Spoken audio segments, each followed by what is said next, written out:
सब गोटा के गोड़ लगे छी। संग कहीं आग्रह जे सब्सक्राइब लाइक आ शेयर जरूर करू। धन्यवाद। सुंदरी बसली पलंग चरी पिया से अर्ज करू है। सुंदरी बसली पलंग चरी पिया से अर्ज करू है। राजा जी गरा दियो नौलखा रे हम शोभा बढ़ाए बहे। से हो सुनी पिया जी उठी बसला बजेला को बोले बोली है। से हो सुनी पिया जी उठी बसला बजेला को बोले बोली है।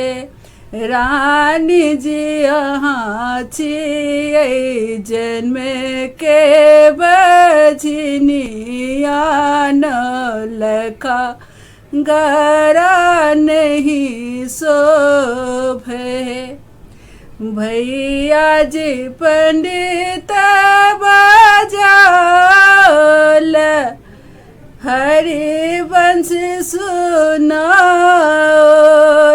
है।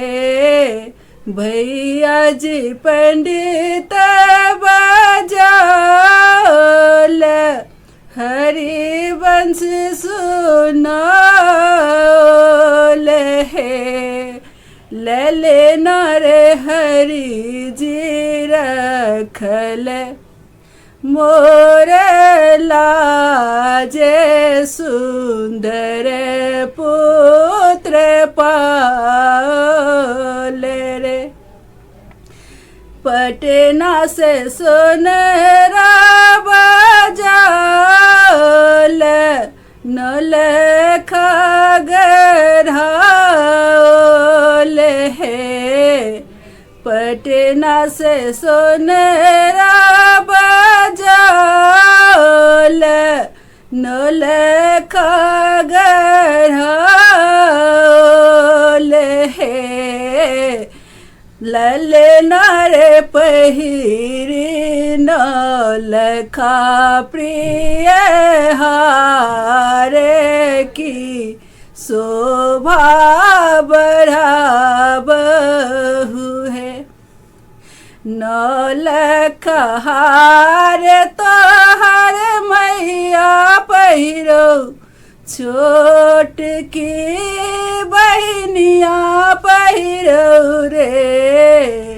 नौलखा हार तोहर मैया पहिरो छोट की बहनिया पहिरो रे। राजा जी हम छियै जन्म के बजनिया नौलखा हमरा नहीं शोभै है। राजा जी हम छियै जन्म के बजनिया नौलखा हमरा नहीं शोभै है। धन्यवाद।